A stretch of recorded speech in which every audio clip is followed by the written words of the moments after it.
বিসমিল্লাহির রহমানির রহিম। আজকে আমি সুজি দিয়ে মজার একটি নাস্তা রেসিপি শেয়ার করব। আপনারা ভিডিওটা সম্পূর্ণ দেখবেন এবং লাইক কমেন্ট শেয়ার করবেন। আমি প্রথমে চুলায় একটা কড়াই দিয়েছি। এখন আমি এখানে দিয়ে দিলাম দুধ।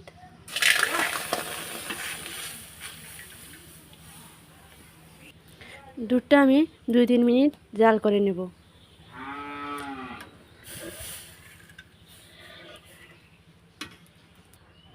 দুই তিন মিনিট দুধটা জাল হয়ে গেছে। এখন এখানে দিয়ে দেব সুজিটা আগে আমি ভেজে নিয়েছিলাম।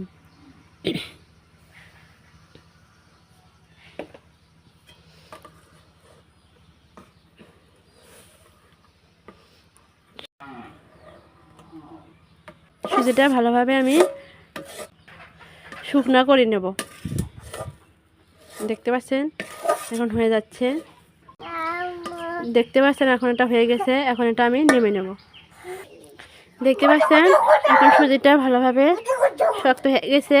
গরমে গরমে এটা এখন তৈরি করতে হবে। আমি এখন এরকম করে একটু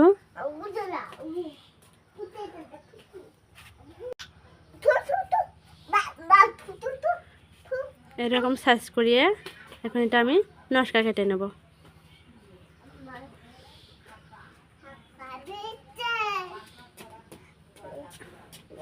দেখতে পাচ্ছেন আমি আরও একটা বানিয়ে আপনাদের এখন দেখাচ্ছি। হাতের মধ্যে যেমন গোল গোল শেপ করে এরকম করে আমি এখন একটা কাপ দিয়ে ভালোভাবে নকশাটা কেটে নেব। দেখতে পাচ্ছেন কতটা সুন্দর হয়েছে। এইভাবে আমি বাকি সবগুলো করে নেব।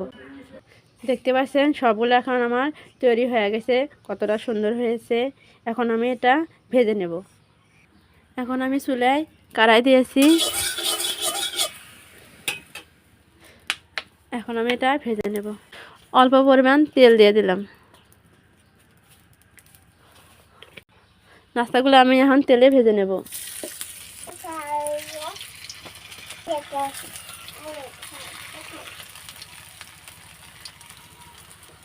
দুই তিন মিনিট পরে এটা আমি এখন উল্টে দেব।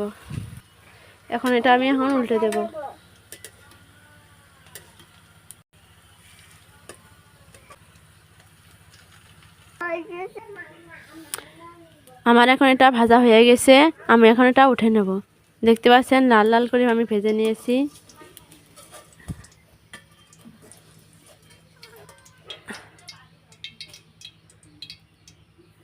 এভাবে আমি বাকিগুলো ভেজে নেব। সবগুলো আমার ভাজা হয়ে গেছে। এখন এটা আমি শিরায় দিয়ে নেব। আমি এটা এখন শিরা তৈরি করে নেব। এখন আমি এখানে পানি দিয়ে দিলাম। এখন আমি দিয়ে দিলাম পরিমাণ মতো চিনিটা আমি এখন ভালোভাবে মিক্স করে নেব। এখন আমি এখানে দিয়ে দিলাম একটু ফুড কালার। শিরাটা একটু ঘন করে নেব। আমি এখন সবগুলো নাস্তা এখন আমি এখানে দিয়ে দেব।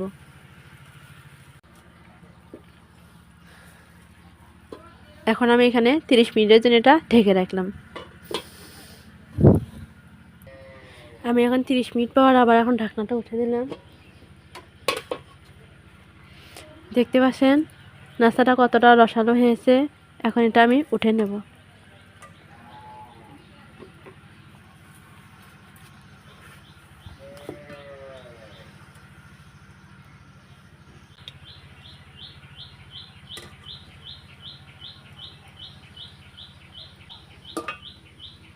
দেখতে পাচ্ছেন নাস্তাটা আমার এখন রেডি হয়ে গেছে।